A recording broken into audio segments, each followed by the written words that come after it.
భవిష్యత్తు కోసం 2047 ప్రధానమంత్రి గారు ఒకటే కోరుకున్నారు. మనకి భారతదేశంలో విదేశాలకు వెళ్ళాల్సిన అవసరం లేకుండా విశ్వవిద్యాలయాలు ఇక్కడే బలంగా చేయాలి. యువతకి స్కిల్ డెవలప్మెంట్ చేయాలి. ఇందాక మాట్లాడుతూ ఉన్నారు. దీంతో పాటు కులాల సెన్సెస్తో పాటు నేను కోరుకుంటుంది కూడా ఈ రోజున చంద్రబాబు గారి ముందు దృష్టిలో పెడతా ఉన్నాను. ఇంతమంది యువత ఉన్నారు.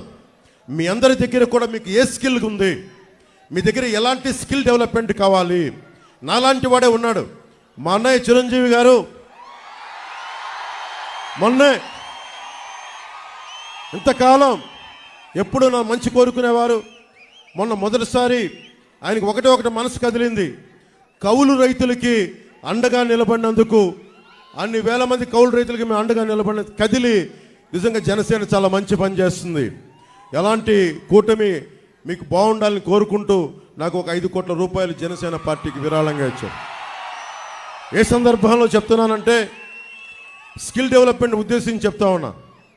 మీలో నాకు తెలియదు, మీలాగే నాకు ఏం కోరికలు లేవు, ఏం అవ్వాలో నాకు తెలియదు. కానీ మనకంటే పరిణితి చెందిన వ్యక్తి, అనుభవం ఉన్న వ్యక్తి, ఒక బలమైన ఒక స్టార్డమ్ ఉన్న వ్యక్తి నా అన్నయ్య అవ్వటం వల్ల నాకు ఆయన ఏం చేశారంటే, నువ్వు ఏదైనా పని చేయి నువ్వు. నేను నేను అనుకునేవాడిని మ్యాక్సిమం ఒక చిన్నపాటి 5,000 రూపాయలు ఉద్యోగం వస్తే సరిపోద్ది అనుకునేవాడు నా జీవితం అంతా.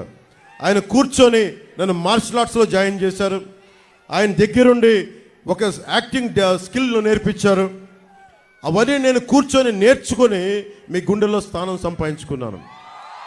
ఆ స్థానం సంపాదించుకోవడమే కాకుండా నేను పాలిటిక్స్లో వచ్చి ఓట్లు విడిపోకుండా, ఓట్లు చీలిపోకుండా మీ భవిష్యత్తు కోసం కష్టపడుతున్నానంటే ఒక్క స్కిల్, ఒక్క యాక్టింగ్ స్కిల్ ఒక్కటి నేర్పిస్తే అది నా ఒక్కడికి ఉపయోగపడలా.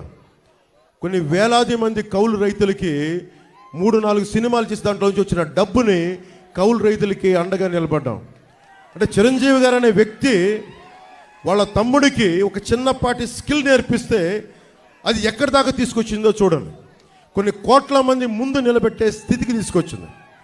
ఈరోజున చంద్రబాబు గారిని కూడా ఒకటే కోరుకుంటున్నాం.